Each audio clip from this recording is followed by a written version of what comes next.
You might not realize this, but there's a question almost every Christian wrestles with at some point. It sounds innocent, maybe even logical, but deep down, it can shake your faith if you don't answer it biblically. Here it is. If God is sovereign and already in control of everything, why should I even pray? Let that sink in. If God already knows the future, if His will is going to be done anyway, does my praying actually matter? And if He's going to do what He wants, no matter what I say, isn't prayer just pointless? This is the secret most people won't tell you. They've thought this too, and some even quietly stop praying because of it. But here's what you may not know yet. The Bible gives us an answer. A beautiful, freeing, powerful answer that changes everything. Let's get into it. First, let's be honest about where you might be right now. You believe in God. You believe He's in control. You've heard that He rules over kings and nations, and even the smallest details of life. But somewhere along the way, that truth started making you feel disconnected from prayer. You feel stuck. You wonder if your prayers are bouncing off the ceiling. You ask God for things, but sometimes nothing changes. So you think, if God already knows, if His will is fixed, why even bother? And yet, something in you still wants to pray. That's because the desire to pray was planted in you by the very God who controls all things. The Bible never treats God's sovereignty and our prayers as opposites. They go together. God is absolutely sovereign, and He uses prayer as one of the ways He accomplishes His perfect will. In other words, your prayers are part of His plan. He isn't waiting for you to convince Him to do something He didn't plan on doing. He's inviting you into the process of what He's already doing. That means when you pray, you're not changing God's mind. You're aligning your heart with His. Think about that. The God who spoke the universe into existence lets you speak to Him, and He listens.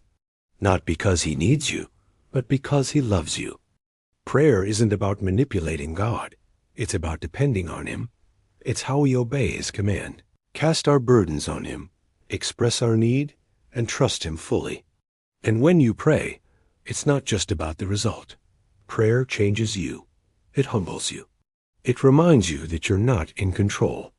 It draws you near to the one who is. Now, here's the really mind-blowing part.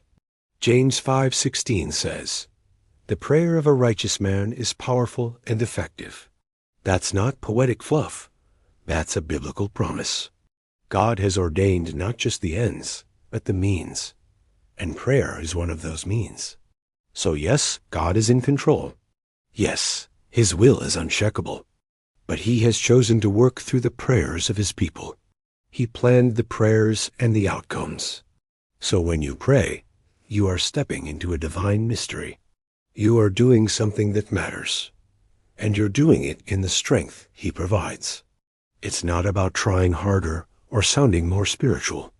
It's about coming to your Father, the one who knows what you need before you ask and still tells you to ask. Jesus Himself prayed constantly. Even though He knew the Father's will perfectly, He prayed in the garden. He prayed before choosing His disciples. He prayed on the cross. If Jesus, who is God, prayed, how much more should we? So the next time you're tempted to think, what's the point of prayer if God's in control? Remember this. Prayer isn't pointless. It's providential. It's not about changing God. It's about changing you. It's not about control. It's about communion. God is sovereign, and He commands you to pray. Not because He needs you, but because you need Him. And prayer is where that need meets His grace. So yes, pray. Not because you have to, but because He invites you to. And because when you do, you are participating in the very will of God. That's not a contradiction. That's the beauty of it.